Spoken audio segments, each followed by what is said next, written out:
So shout out to Amberly. So what Amberly's referring to, a lot of people that tune into the live show may not be aware. So hold on, let me turn this off in the background. We don't need all that. So I just got into Nick Fuentes. I think we've played him on this show a couple times. I think when Jason Whitlock was commenting and referencing or connecting what Nick Fuentes said regarding the Austin Metcalf, Carmelo Anthony situation, and he referred it to what Jesse Jackson had said either in the late 80s or early 90s. That's the first time that I believe that we watched him. And then we maybe watched a couple videos here and there over the last maybe month or so. I then did like this deep dive into him, started watching his videos, and I had an epiphany. When I couldn't find a lot of his videos on YouTube, and I had to go to Rumble, and even then, it was just, I do most of my stuff on YouTube. It just is what it is. And I was like, yo, the first thing that my takeaway was, this is a lot different. Nick Fuentes is a lot different than what was being presented to me. That was my first takeaway. And I was like, you know, at first I was like, well, maybe the first video. And then I watched the second video. And then you'll hear him drop the N-bomb. And you'll be like, oh, this is what people were talking about. But as I was watching it, even as he said it, I'm going to be totally honest. I wasn't as bothered as perhaps people, as perhaps what liberals tell me how much I should be bothered by. I wasn't bothered by it. I kind of just laughed at it. Like, bro is bugging. Like he's just saying it. So like, it didn't come across to me. That's to me. Maybe I'm an Uncle Tom. I don't know, whatever words, whatever. It didn't come across as offensive to me. I'm over the whole allowing words to impact me. And another thing, when somebody, I let my guard down, perhaps in situations where people would like do the opposite. See, most people let their guard down when people are telling them nice things about themselves, right? The Democrats, the liberals, they're telling us, hey, it's not your fault that you're at the bottom of American society. It's not your fault. It's slavery. Let's blame slavery. We need social programs. We need all that. That's when my guard is raised. Like, why are you pacifying me? Why are you trying to get me to embrace this level of victimhood? With people who just come out and say stuff that clearly doesn't seem as if you're trying to appeal to me, you're not trying to sell me on something, you're just saying it is what it is. Not that I agree with him on everything. And I think I've expressed that, especially when it came to the Candace Owens interview that he did, the things that I was bringing up. So neither here nor there. We already discussed that. But I started to sit here. So my guard, I was automatically like, yo, let me keep listening. Let me keep listening. And bro was making sense. He was making sense. And as he admits, some of his stuff, especially on his live show, is performative. Cool, whatever, neither here nor there. And I realized, I was like, hold up. Most people have a preconceived opinion of him that's based on what everybody else has said about him. He's called an anti-Semite. He's called a racist. This kid can't get a bank account. Like, nobody will bank with him. This kid started doing this at 17 years old. He's only 27 years old, and he's one of the most influential people, especially when you look at kids between the age of 15 and 25. And now the older people are starting to get in tune with him. And now you have different cultures that he supposedly offends on a regular basis, who are now starting to check him out. And they're formulating a totally different opinion on him. So I started looking for his videos on YouTube, and I'm like, yo, why can't I find any of his long form videos? So, of course, when I was meditating in the steam room, I was sitting there. I was like, you know what? What's next? I started, I don't know about y'all, but I use the steam room sauna to meditate. And I was trying to figure out, like I always do on, every week or so, you get to that moment where you're like, yo, what am I doing? Like, what's going on? Am I moving in the right direction? Is this the thing? Am I leaning into this? Especially when the end of the month approaches, or the beginning of the month, I should say, when you start getting to pay all these bills and you're like, yo, you putting a lot of time, effort, and energy into this. Is this what we doing? I've probably asked myself, and you could ask Maya, I've probably asked myself this over and over. And every time it's a short answer. It's a quick it's a question and then a short answer. Yep, lean in. Yep, lean in. Keep leaning in. Trust the process. All this stuff, right? It's that's the walk by faith, right? So it came to me. I said, yo, I'm about to start doing long form videos with Nick Fuentes. I'm going to do a show with Nick Fuentes. And how do I do a show with Nick Fuentes? I jump on with Nick Fuentes, review his videos, and a lot of it is removing. I realize that, of course, in this situation, you got to understand who the people are there to see, right? You got to understand who the people are there to see. So if they see Nick Fuentes alongside me, chances are most people are going to be there to see Nick Fuentes. So I allow him to, not allow him to, but I play the video for Nick Fuentes, share his thoughts and opinions, a lot of them for the first time that I'm hearing, and I'm reacting, for the first time to a lot of this stuff. And it's wild. And I realize that a lot of people, especially somebody like me that looks like me, they're not expecting, I don't know, maybe they're not expecting me to have the reaction to a lot of his stuff the way that I do. And I just started doing those videos. And I can remember, I think it was Monday. It was either Monday or Tuesday when I did maybe like the second video or the first video. And the first video, after a few hours, it hit like 6,000 views. And just being totally transparent with y'all, I had been looking at the views of the videos, because usually what we do is we do the live show and then we clip out the live show. When I was putting the videos up, for some reason, my numbers were going down. This is what it is. Cool.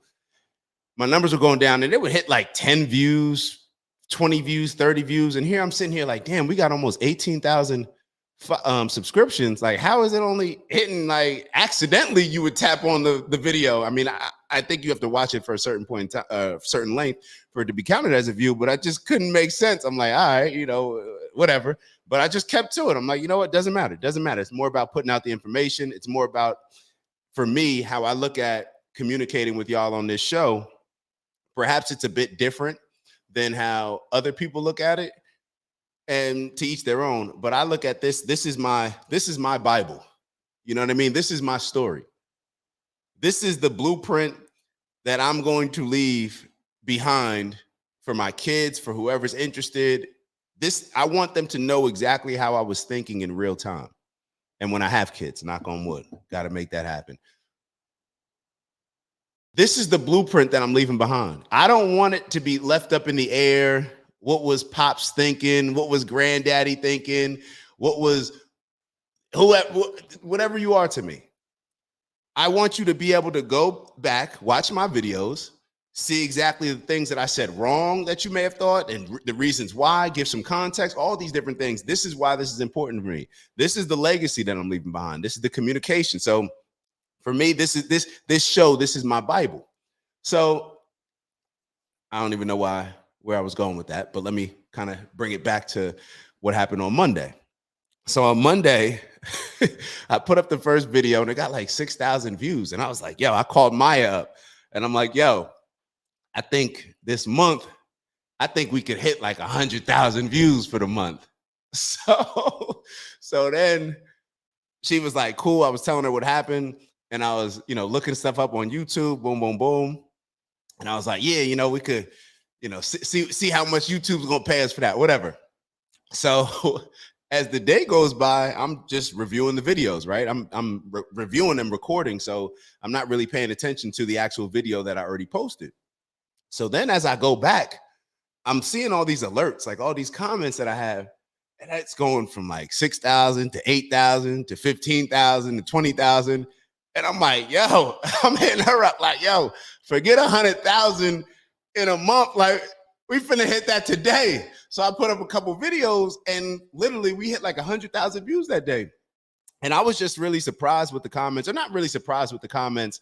I kind of figured that people would, that it would be perhaps refreshing for some people, because we get so torn apart and usually isolate ourselves. And the isolation of choice for us nowadays is race, right? With all the race baiting, it's this group versus that group. Oh, black people are going to blame white people. This group is going to blame this group, this religious group against that group.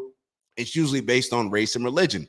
And when I was reviewing a lot of the videos with Nick Fuentes, when I removed all of the, the rhetoric that people typically get offended with, and I just was processing the information, I'm sitting here and I'm like, yo, like I agree with most of this. And not only do I agree with most of this, but I was actually blown away the fact that he's only, I think, 27 or 26 years old, 27 years old, maybe getting ready to turn 28.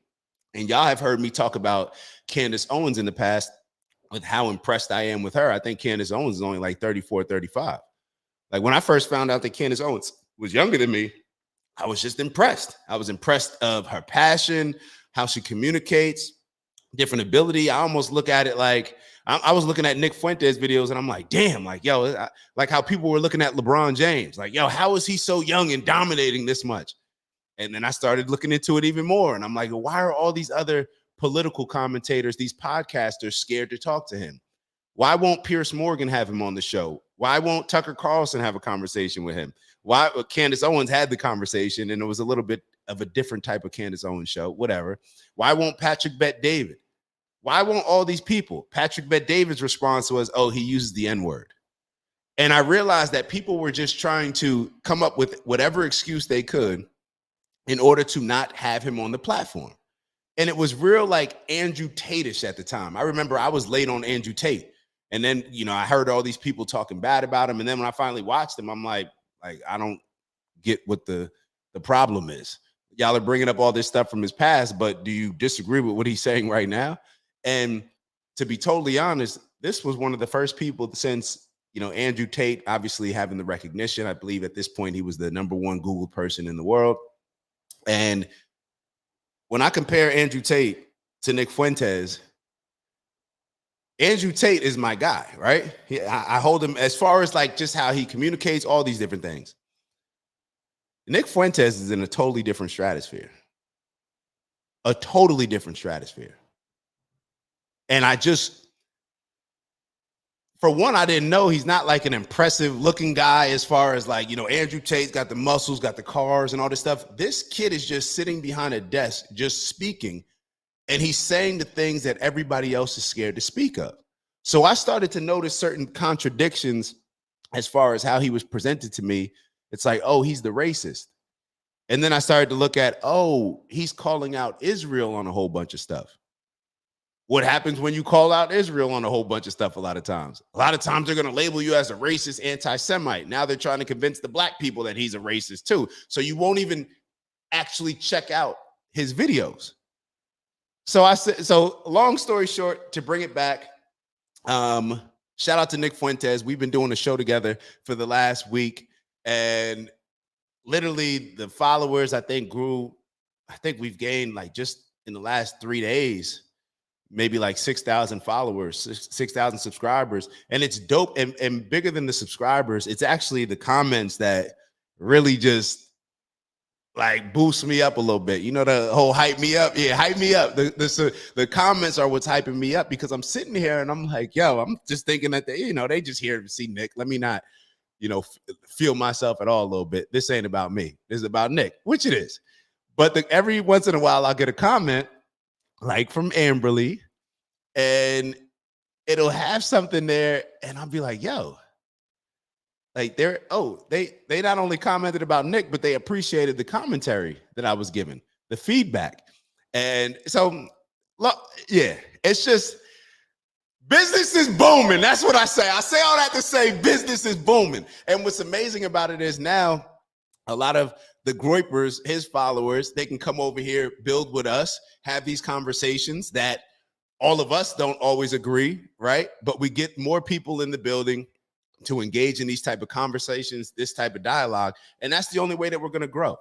And it's funny because I think last week we talked about, I think there was a quick conversation just about when we have these conversations, one of the most important things is to think about when I'm talking to somebody in my family, friend group, whoever, when I'm listening to somebody online, but this was more about the personal relationships that we have, is reminding ourselves, what is this person's goal?